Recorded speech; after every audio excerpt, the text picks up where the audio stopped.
এই বেহায়াটা ইসার অনুসারী, একে গ্রেফতার করো, গ্রেফতার করো। আমি কন্ট্রোল করব। তুই জানিস আমি কে? ছাড়ো আমাকে, ছাড়ো। তোকে আজ আমি মেরেই ফেলবো, তোকে আমি মেরে ফেলবো। কি হয়েছে? ধরে নিয়ে যাও, শক্ত করে দাও। এই থামো, কি হয়েছে? লোকটা খুব বেপরোয়া আলী জনাব। কেন, কি করেছে? আমি আলী জনাব ম্যাক্সিমেলিয়ানুসের টমটম চালক। ছাড়ো আমাকে। ওকে ছেড়ে দাও। এই বেহায়াটা ইসার অনুসারী। ঈসার অনুসারী? জি আলী জনাব, ও ঈসার অনুসারী। উজবেকি লোকে শনাক্ত করেছে। থামো, আমি ওকে চিনি। ও ঈসার অনুসারী নয়। আলী জনাব, সে ঈসার অনুসারী, আমি তাকে চিনি। সে আদুনিয়ার বাড়িতে আসা যাওয়া করত। সে আলী জনাব ডিওক্লেটিয়ানুসের জামাতা ম্যাক্সিমেলিয়ানুসের খেদমতগার। ও ঈসার অনুসারী নয়। ওকে ছেড়ে দাও।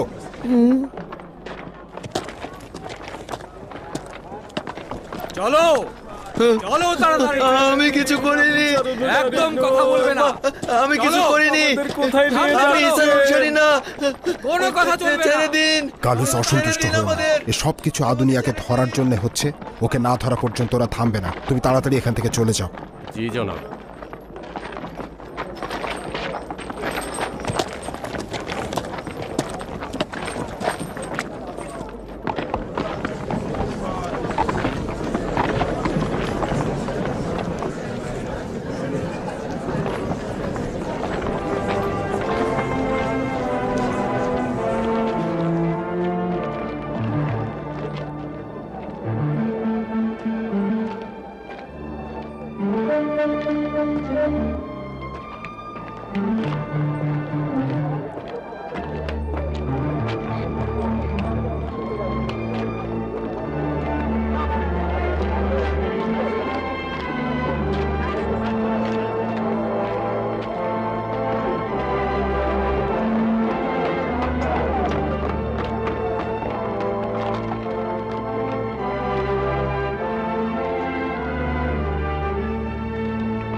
আমি তাকে চিনতে পেরেছি আলী জনাব।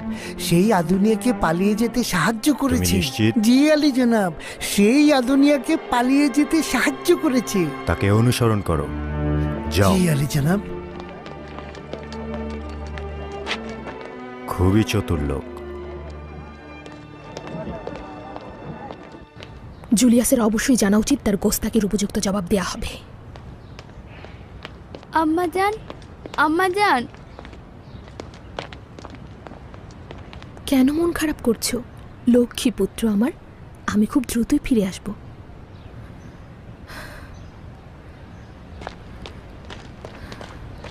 সে তার সীমা অতিক্রম করে চলেছে, অবশ্যই তার স্থান তাকে দেখিয়ে দেওয়া উচিত।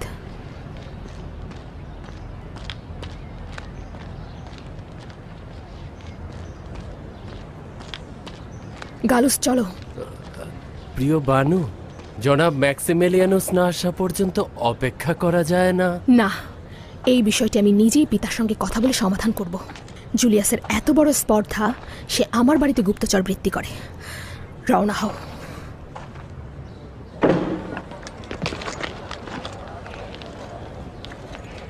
হেই হেই হেই হেই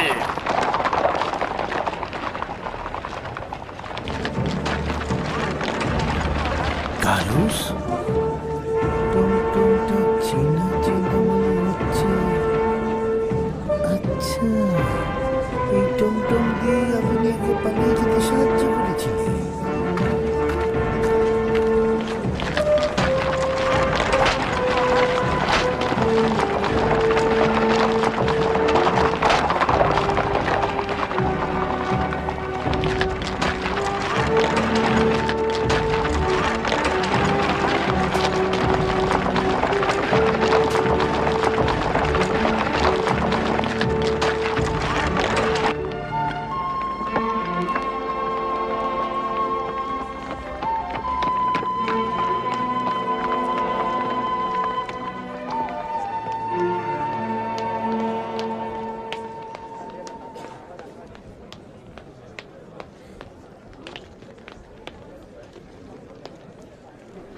আশা করি দাগিয়ানুসের সামনে বানু হেলেনের ক্রোধ তাকে সমস্যায় ফেলবে না। ফিলাডেলফিয়ার সমস্ত ধর্মযাজক একই রঙের পোশাক পরিধান করে প্রধান ইবাদতখানার সামনে দাঁড়িয়ে মহান সম্রাট জনাব হাদেরিয়ানুসকে ফুলের মালা দিয়ে বরণ করে নেবে। এবাদতখানার সম্মুখে জানোসের ভাস্কর্যের পুনর্মেরামত করা হবে।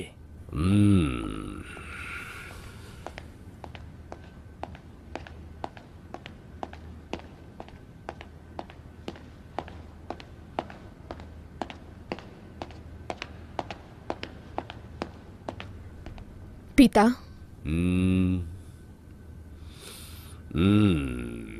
হেলেন তো আমার সঙ্গে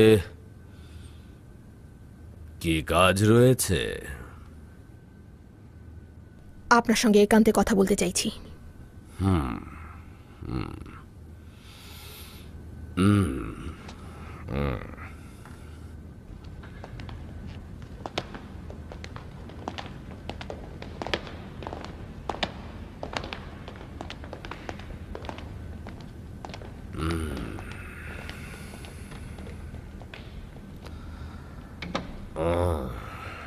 তুমি তো তোমার পিতার দিকে তাকিয়েও দেখো না, তো হঠাৎ কি মনে করে? আপনার কি মনে হচ্ছে আমি আম্মাজানকে হত্যার স্মৃতি ভুলে গিয়েছি? তোমার মাতা রোমের খোদাদের সঙ্গে খেয়ানত করেছে, আর তার খেয়ানত দেখেও না দেখার ভান করে মাফ করে দেওয়া উচিত ছিল। আপনার সঙ্গে বিতর্ক করার কোনো ইচ্ছে নেই। শুধু এইটুকু জেনে রাখুন যে জুলিয়াস আমাদের ওপরে গুপ্তচর বৃত্তি করছে। যদি বাধার সৃষ্টি না করেন তাহলে আমরাই এর ব্যবস্থা নেব।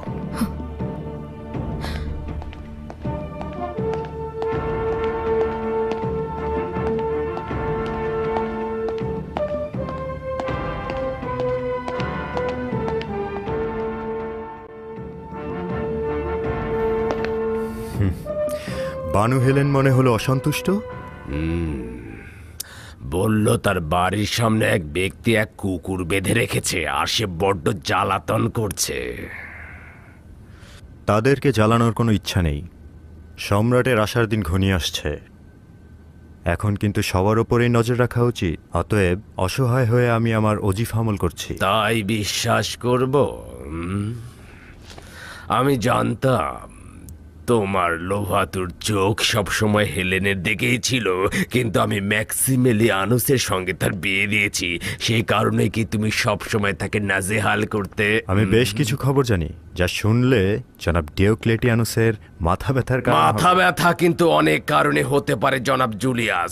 যখন কেউ ভালোবাসার সুযোগ নিয়ে আমার সেনাবাহিনীর প্রধান নির্বাচিত হয়ে আমার বিরুদ্ধেই ষড়যন্ত্রে লিপ্ত হয় এবং আমার সিংহাসনে হেলান দিয়ে ঘুমানোর স্বপ্ন দেখে, এবং যে আমার ভালোবাসার সুযোগ নিয়ে আমার অন্দরমহলে প্রবেশ করে এবং এই রাজমহলে বিচরণ করে নিজের খামখেয়ালিপূর্ণ ফরমান জারি করে, এসব কিছুর পর আর কি কোনো প্রমাণ বাকি থাকে জনাব জুলিয়াস? আপনি ভুল করছেন মহামান্য হাকিম। আমি শুধু বলেছি। আমি অনেক ভুল করেছি জুলিয়াস। আমার জীবনটা একেবারে ভুলে পরিপূর্ণ, কিন্তু এমনটা যেন না হয় আমি ভুলবশত তোমাকে কতল করে ফেলেছি। তাই বলছি, সতর্ক থেকো জুলিয়াস। কিন্তু আমি একদিন আপনার কাছে ঠিকই প্রমাণ করব যে আপনার আর সম্রাটের খেদমত ছাড়া আমার ভিন্ন কোনো নিয়ত নেই।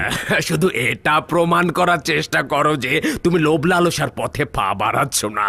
আর যদি পা বাড়াও তাহলে আমি তোমার দুটো পাই কেটে একদম টুকরো টুকরো করে ফেলবো জনাব জুলিয়াস। টারাজানের নিকট যেমন আমার গ্রহণযোগ্যতা রয়েছে, তেমনি হাদিরিয়ানুসের কাছেও। যদি প্রমাণ করতে পারি।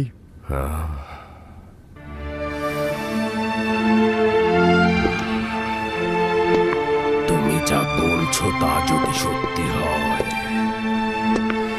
তবে আমি তোমাকে কথা দিলাম, হেলেনো ম্যাক্সিমিলিয়ানুসের গর্দান আমি নিজ হাতে কেটে ফেলবো।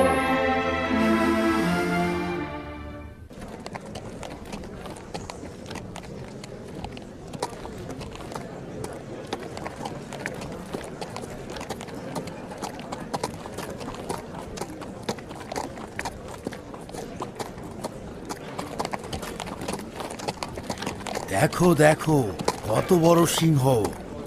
দেখো দেখো কত বড় সিংহ! দেখো দেখো।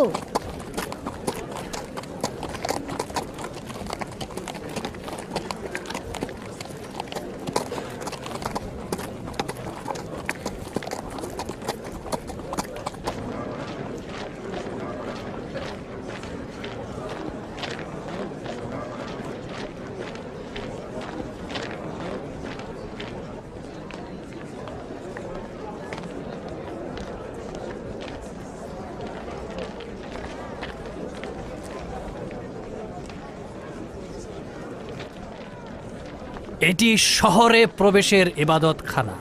যে এখান দিয়ে শহরে প্রবেশ করবে অবশ্যই জমিনের বুকে এই পবিত্র ইবাদতখানার সর্বোত্তম খোদাকে সেজদা করবে। তিনি এই শহরের রক্ষক। কিন্তু জনাব, ইয়াহুদিরা তো এই খোদার ইবাদত করে না। থাক, তাদের কাজে বাধা দিও না। তোমরা শহরের প্রবেশ ও বাহির হওয়ার উপরে সম্পূর্ণ নজর রাখবে। যদি কেউ এই খোদাকে সেজদা না করে তবে সে ঈসার অনুসারী। তৎক্ষণাৎ তাকে অবশ্যই গ্রেফতার করবে।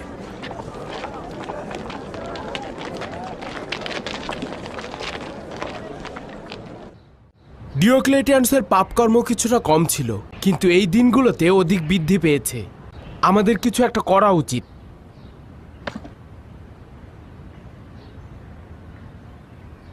মহান খোদাতালার কাছে অবশ্যই সবুর ও শক্তি চাওয়া উচিত, যেন অপরিকল্পিত কোনো কাজ না করি।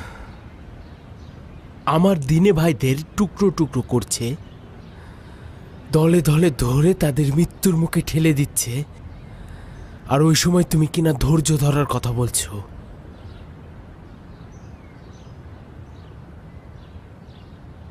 তার মানে আমরা কোনো পদক্ষেপ নেওয়ার আগে যেন ভালো করে ভেবে দেখি।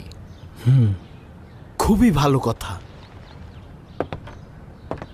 চিন্তা করো, কিন্তু চিন্তা যেন আমল করা হয়।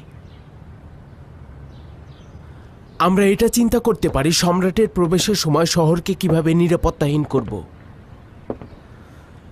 এটাও ভাবতে পারি কিভাবে জুলিয়াসের সৈন্য দ্বারা আমাদের দিনে ভাইদের গ্রেপ্তার হওয়া থেকে বাঁচাতে পারবো,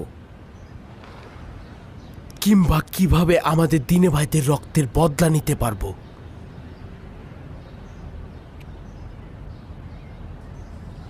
এগুলো সবই আমাদের কলবের চাওয়া। আচ্ছা, এগুলো কি বাস্তবায়ন করা সম্ভব? আমি চিন্তা করছি হিসাব মতো যদি আমরা কাজ করতে পারি তবে অনেকাংশেই আমরা সফল হতে পারব।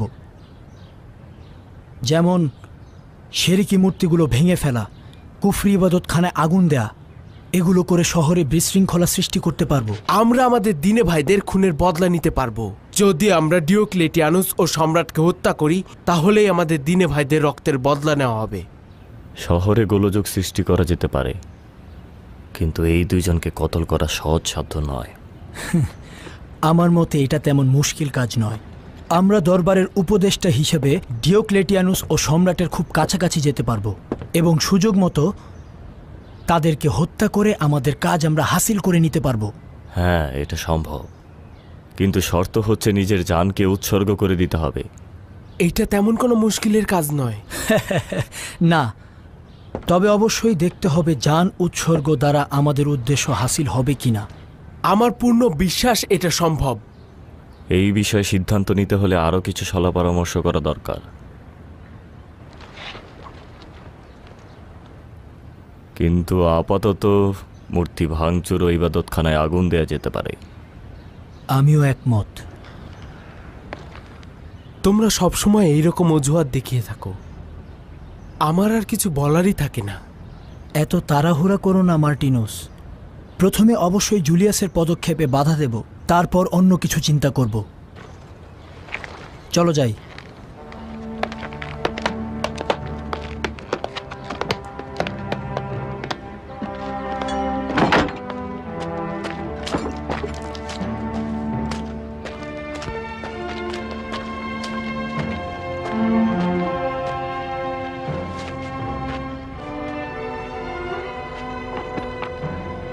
শুনেছি আশেপাশের গ্রাম থেকে অনেক বন্দীদের শহরে নেওয়া হচ্ছে।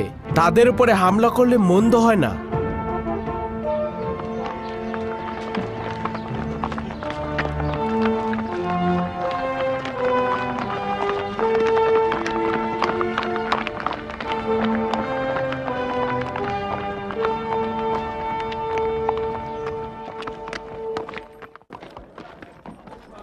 ছেড়ে দাও আমাদের, ছেড়ে দাও।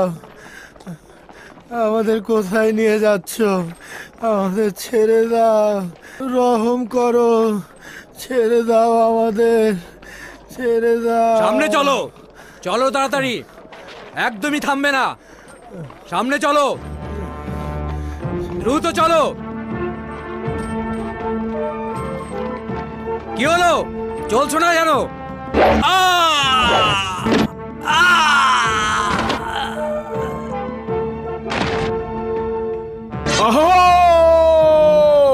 তাদেরকে ছেড়ে দিয়ে পালিয়ে যাও তোমরা, তোমাদেরকে কিছুই বলবো না।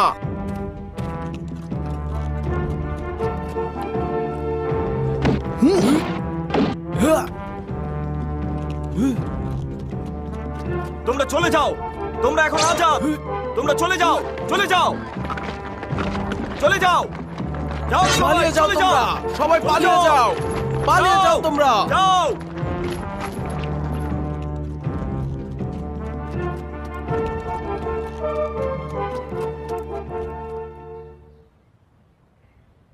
আমার হুকুমতের অধীনে বিশাল এই রোমান সাম্রাজ্যে দিনের আলোতে একদল ভব ঘুরে আমাদের সৈন্যবাহিনীর উপর হামলা করছে, কয়েকজন পাপীকে আজাদ করে দিচ্ছে।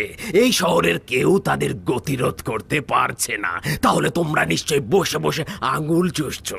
মহান সম্রাট হাদেরিয়ানুস এই শহরের দিকে রওনা হয়ে গিয়েছেন, আর এখন কিনা শহরে গোলযোগ বিরাজ করছে। সম্রাটকে এই দুর্বল ও গোলযোগপূর্ণ অবস্থা দেখে ভাববে ভাববেন না যে আমার উপদেষ্টারা সব নালায়েক?